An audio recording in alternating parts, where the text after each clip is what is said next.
O programa a seguir é livre para todos os públicos.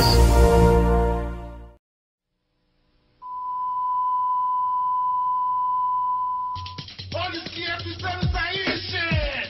Imagine a TV viajando no tempo pra mostrar o passado. Do passado em todo momento. Imagine a vida, as pessoas, os sonhos de outros séculos. Antigos privilégios. 500 anos, o Brasil República na TV. Pra todo mundo ver. Vem também. 500 anos, o Brasil República na TV. É isso aí.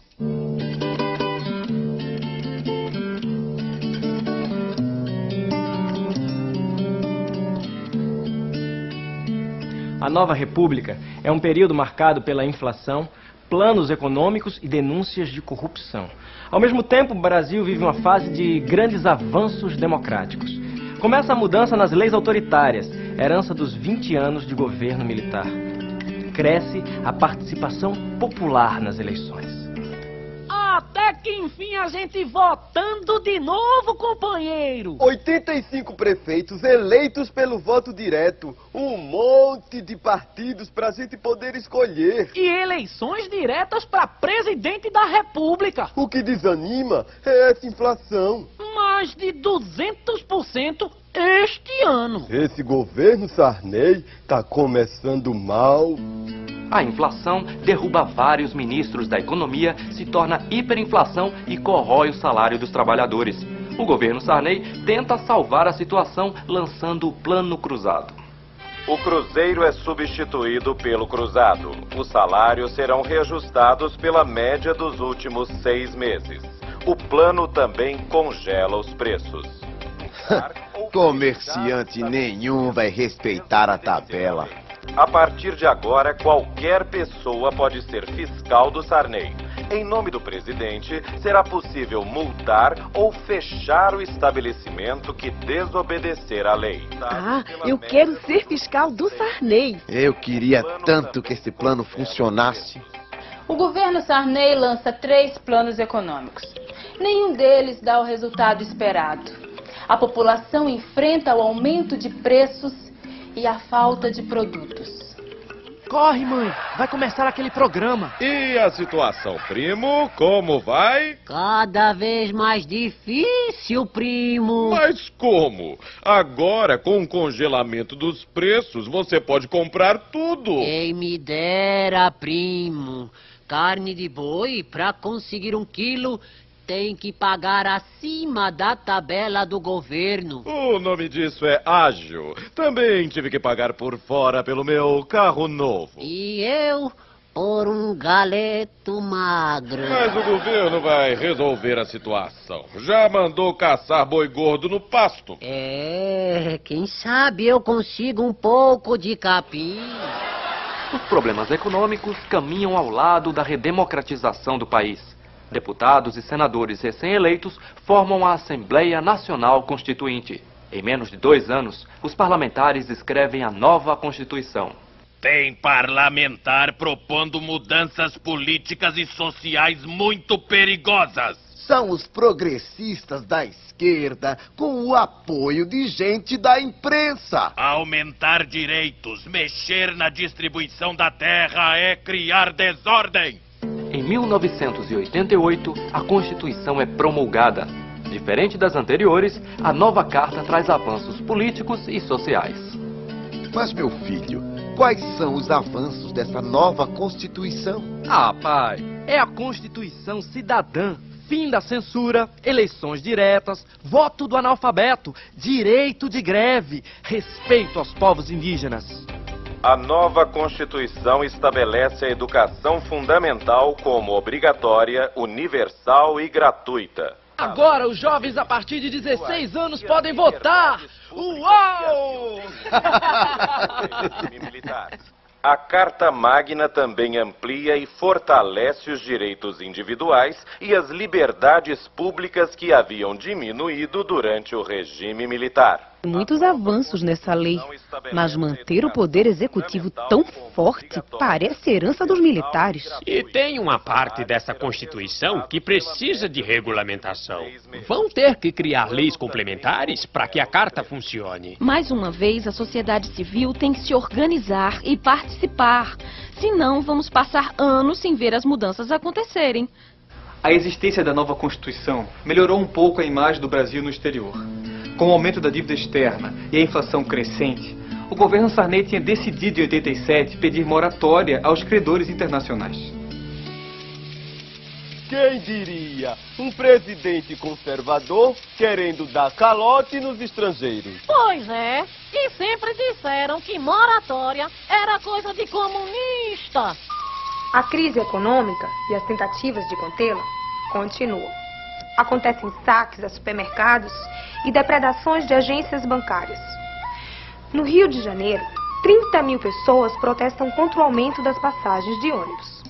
Você viu, Benedita? O ônibus onde o Sarney estava aqui no Rio foi apedrejado. Daqui a pouco vão querer arrancar aquele bigode. Ô, mulher, não fala assim. Você não sabe o que eu sofri sendo fiscal do Sarney pra nada. Nesse clima de insatisfação, começa a campanha para a eleição presidencial. Depois de 29 anos, o povo vota para eleger um presidente. Tu viste, Lula? Tem um candidato com teu nome. Gostei, é nele que eu voto. Sei não. É difícil escolher entre 22 candidatos. Que nada. Trabalhador, vote em trabalhador. Uma vitória da esquerda terá consequências imprevisíveis. Esse Lula promete justiça social, reforma agrária. Mas ele aparece mal na TV. Em compensação, o caçador de Marajás parece astro de novela das 8. Minha gente, emprego, casa, escola, transporte e saúde. Nós precisamos recomeçar a contar a história do Brasil. As crianças precisam aprender a história do Brasil de outra forma. O Collor parece um homem sério, de boa família, fala inglês, é moço. E bem apanhado. O outro, o barbudo, não me agrada. As eleições de 1989 acontecem em 2 turnos. No segundo concorrem apenas os mais votados. Luiz Inácio Lula da Silva é o candidato do Partido dos Trabalhadores, o PT. Ex-metalúrgico, tinha sido o deputado federal mais votado do país. O outro candidato, Fernando Collor de Mello, pertencia ao PRN, Partido da Reconstrução Nacional. Tinha sido prefeito de Maceió e governador de Alagoas. Ficou famoso ao se proclamar caçador de Marajás. Collor diz que Marajá é funcionário público, gente com riqueza mal explicada. Esse homem não me engana. Diz que vai acabar com a corrupção, mas eu acho que ele é que é um Marajá. Eu já vi isso, minha filha. Todo mundo tem passado dificuldades, todo mundo sabe que tem gente roubando. E quando aparece um dizendo que vai acabar com a safadeza... Esse Collor vai moralizar o país. Vai ser um presidente bonitão. Collor vence as eleições, mas não faz bonito na presidência.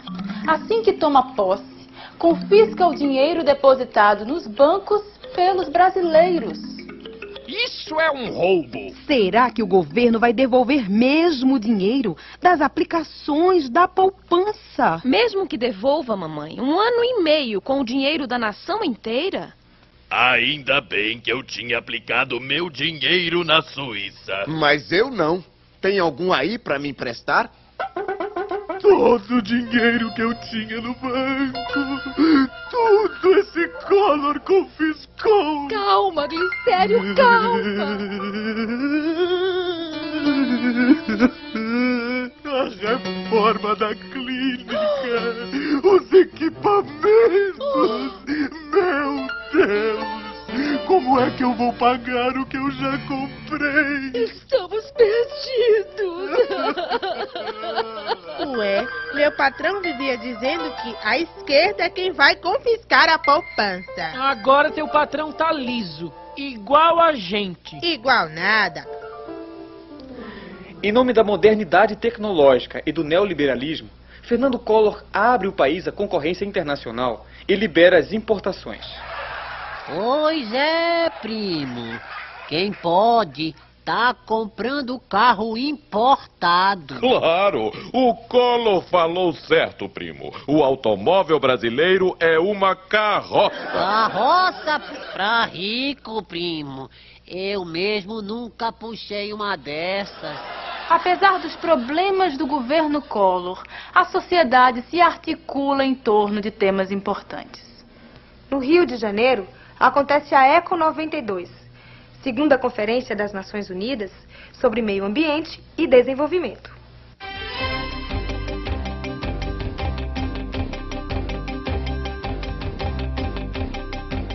Representantes de 178 países participam da conferência. A Eco 92 aprova um documento chamado Carta da Terra. Segundo ele, os países ricos devem ter maior responsabilidade na conservação do planeta. Eles possuem mais tecnologia e são quem mais estraga o meio ambiente. Direto do evento fala a repórter Glória Carvalho. Junto com a Eco 92, está sendo realizada a Conferência Mundial dos Povos Indígenas.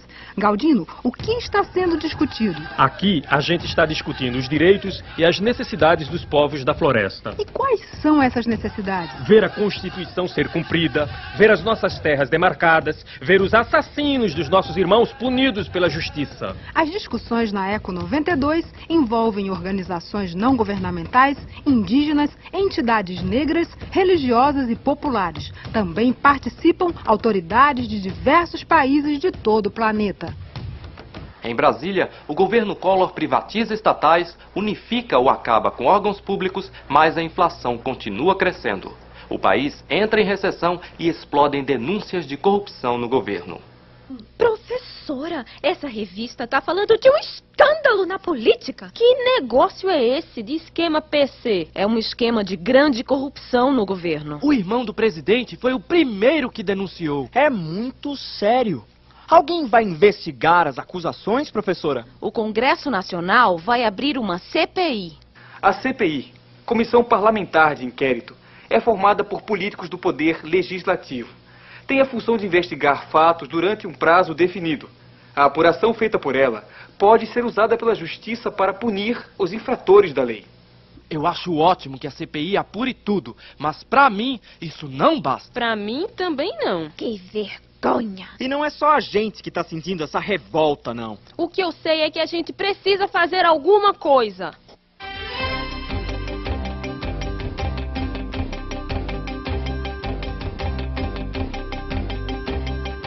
Primeiro Rio de Janeiro e Recife. Agora o movimento dos Carapintadas ganha as ruas de todo o Brasil. Formado por estudantes secundaristas, o movimento engrossa o coro pelo impeachment do presidente. Que coisa linda, meu Deus!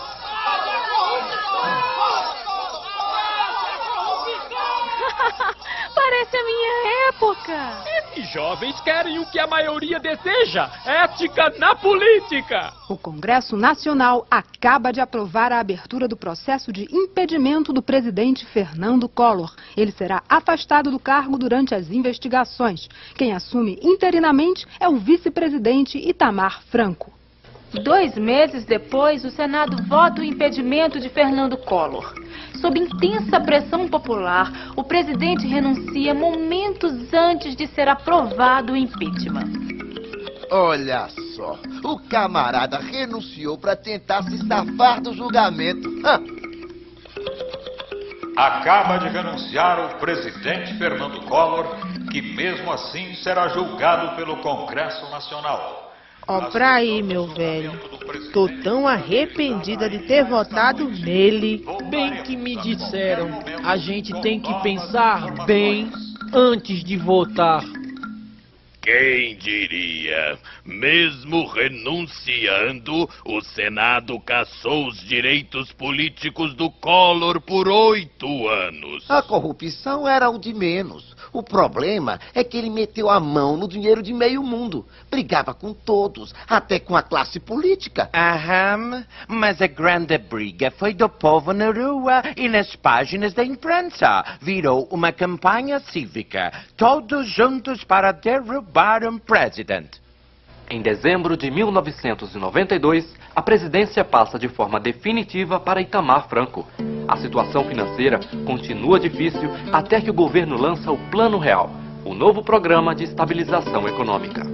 Rapaz, a moeda vai deixar de ser cruzeiro real. Agora é só real. E o real vale $1.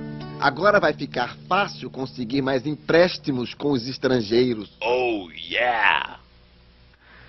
O sucesso do Plano Real aumenta a aprovação ao governo Itamar Franco e também incrementa a carreira política do ex-senador Fernando Henrique Cardoso, que na época era ministro da Economia. FHC vence as eleições presidenciais de 1994. Glicério, você exagerando nas compras. Todo dia você quer muita coisa na mesa. A comida acaba estragando. Esse negócio de ficar comprando pouco é mesquinharia. Ainda mais depois da fartura do Plano Real. Dá o que sobrar para a empregada. Ela tá doente, faltou. Então, joga fora.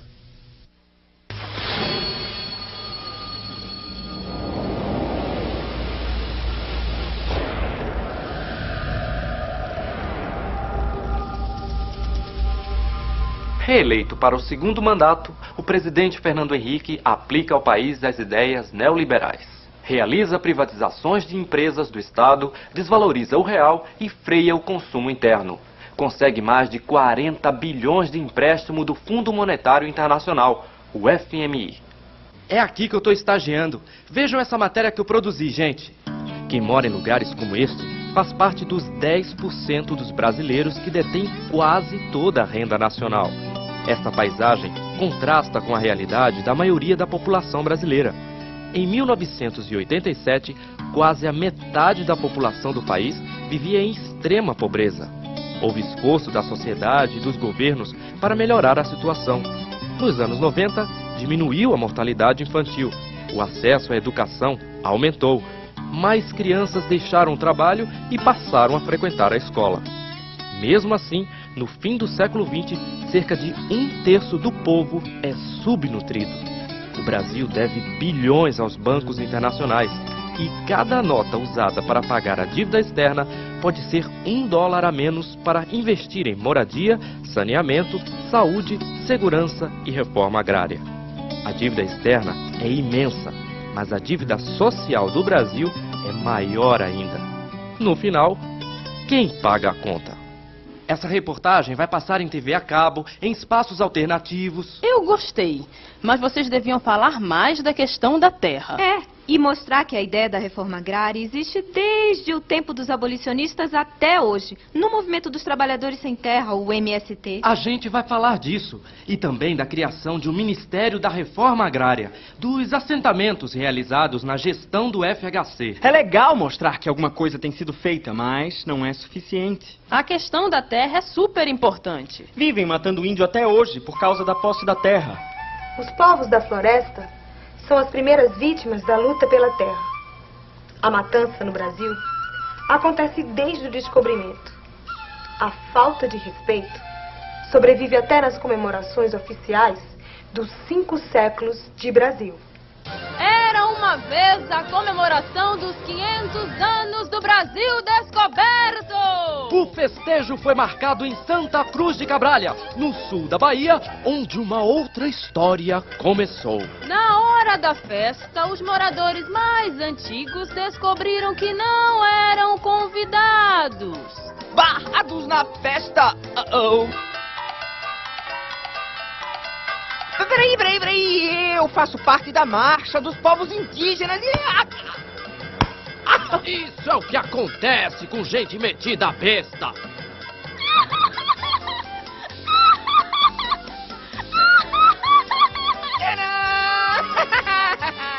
Pensaram que era o meu fim? eu tenho fôlego pra brigar por mais 500 anos!